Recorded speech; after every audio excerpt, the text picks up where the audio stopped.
За би нэмэгдсэн өртгийн албан татвартай холбоотой одоо намраас дахиад иж бүрэн шинжиллийн асуудал бас яригдж байгаа юм байна гэж ойлголоо. Энэ удаагийн төслөөс гадна тэгээд бас л түрүүчийн хувь хүний орлогын албан татвар дээр хэлжсэн шиг дахиад нэмэгдсэн өртгийн албан татварыг бид нар бодлогын үед нэг арай өөр өнцгөөс хараасай.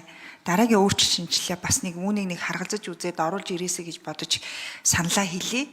Тэгээд намрын чуулганаар би яг энэ асуултыг асуун та бүхнээс тэгэхээр хариултаа бэлтгэн зүг бах.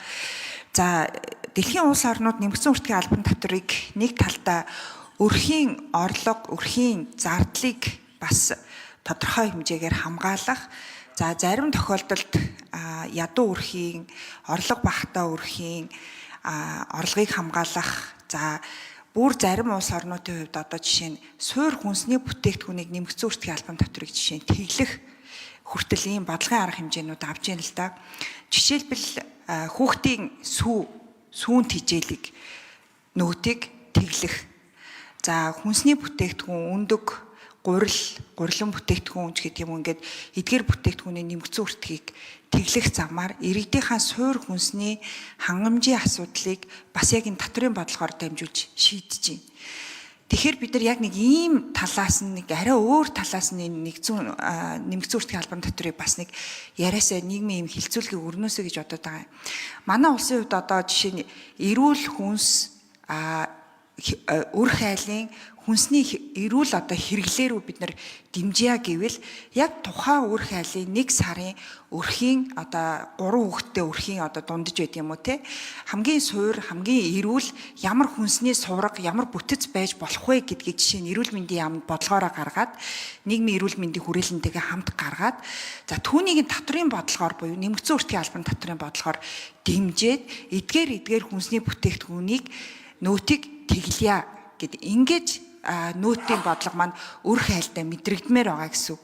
За хоёрдугаарт үүнийг дагаад бас нэг орж ирэх боломжтой бодлого нь юу вэ гэвэл гэртээ хоол хүнсээ хийж хэрэгэлдэг одоо тэр төрлийн бүтээгдэхүүнийг тэглэх нөгөө талаараа гадуур хоол одоо иддэг илүү одоо юу гэдгийг нөгөө эрүүл бус хүнс хэрэгэлдэг бэлэн хагас боловсруулсан бэлэн бүтээгдэхүүн хэрэгэлдэг ч гэдэг юм уу энэ хэрэглээг бууруулахын тулд энэ төрлийн нөөтүүдийг нэмдэг архины нэмэгдсэн өртгийн албан татварыг нэмэх гэх мэтээр ингэж нөгөө хүн амынхаа хүнсний одоо хангамжийн бодлогыг сайжруулах өрхийг илүү эрүүл хоол хүнсээр хангах энэ бодлогыг жишээ нь нэмэгдсэн өртгийн албан татвараар дамжуулж бид нэр хэрэгжилж болохоор байгаа байхгүй. Гэтэл яг ингээд нөөтийн тухай маргаан мэтгэлцэн болохоор юун дээр очиж ин гэвэл босхийг нэмэх үү бууруулах уу гэд ингээд дандаа хитэ аж ахуйн нэгжүүдийн дундх юм яриа болоод идэг. Яг үр хайл руу энэ бодлого өөрөө яаж орох юм бэ гэдэг энэ өнцгөр бид нар энэ татврын бодлогыг хараад өгөөч. Тэгээд дараагийнхаа шинжилгээг бас энэ тал дээр нь тооцоо судалгаа хийгээд ороод ирээсэй гэж бодож байна. Бид нар ирэх намар дахиад хүүхдүүдийн үдийн хоол, үдийн цайны хөтөлбөр энэ том ажлыг бол манай энэ парламент засгийн газар хийх ёстой. Дахиад энэ нөрөө нэмэгдсэн өртгийн албан татврын бодлоготойгоо яаж уялдах юм? Сургуулийн хүүхдийн үдийн хоол тухайн орон нутагт аж ахуй эрхэлж байгаа бизнес эрхлэгч жижиг дунд бизнес эрхлэлтэйгээ яаж холбох юм? Энэ гурвын холбоос ч өөрөө татврын бодлогоороо яаж илэрхийн гэдэг ийм хэмжээний ийм төвшний бодлого ярьдаг баймаар байна. Тэрнээс 400 авах уу 50 байх уу гэд энэ бол яг үнэндээ бол би бол бодлого биш гэж харж байна. За санал хэлээ. Болдын жавхлан гүшүүн.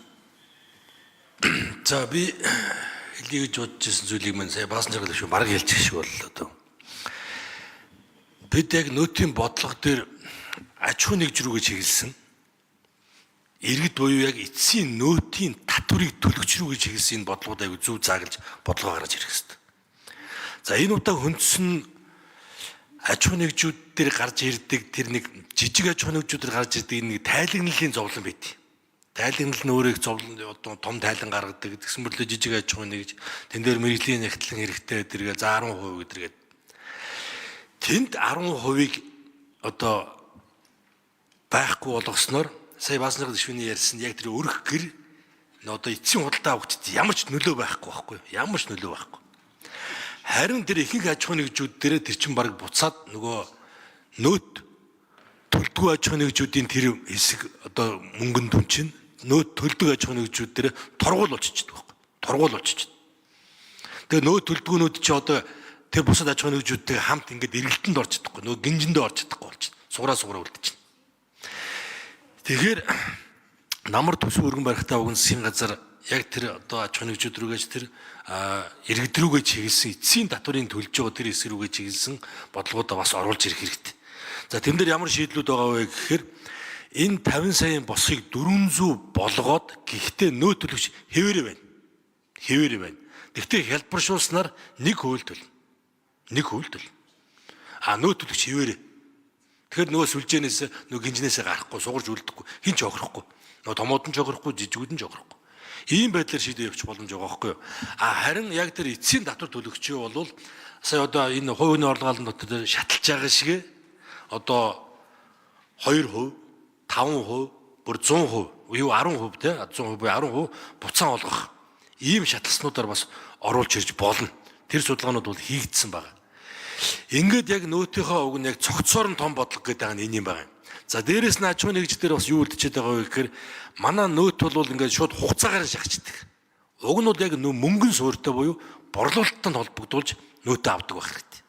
Тэхийн тулд одоо гайл дээр нөөт авах жишээ нь болох хэрэгтэй. Одоо ямар ч борлуулалт хийгээгүй байхад нь гайл дээр одоо борлуулалтын нөөтийг авч болохгүй байхгүй юу? Оруулаад 1-2 сар өгөөд одоо тайлбар дээр борлуулалт нь ирсний дараа нөөтөө авдаг байх жишээтэй. Мөнгөн суурьтай болгоё гэдэг. Энийг цогцоор гэж хэлээд байгаа. За дээрээс нь түрүүн та асууж ирсэн мөнгө бодох шүү. Хэдэн хувийн одоо ий баримт төлдөг вэ гэдэг.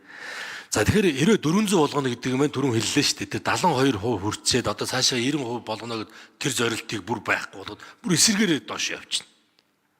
Энд одоо 2005 оноос хойш эн чинь юу? Одоо 21 жилийн дараа 0-оос дөнгөж 75 төгсөж байгаа энэ үед буцаагаад явуулах гэж байгаа байхгүй юу?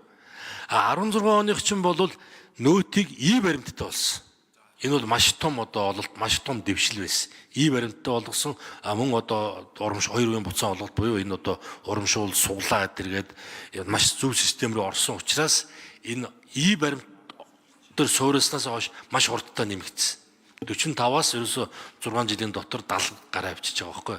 Тэгэхээр одоо дахиад уг нэг одоо 4-5 жилийн дараа бол манайх ингээд 90%-аас дээш хүрэх татврын жинхэнэ суур маань өөрөө дэлэх юм бүрэн боломжтой болж ирэх юм аа тийм. Тэгэхээр ийм өөрчлөлтүүдэд хэдүүлээ энд мэтгэлцээд зөв болгоод засгийн газар энийг бас дахиж оруулж ирээд одоо хугацаа байна намар одоо төсөө өргөн барихтаа сая яг нөөтөө яг цогцоор нь оруулж ирээд ингээд явбал их хурл бол би дэмжихэр байна гэж эндээс ингэж харж байгаа.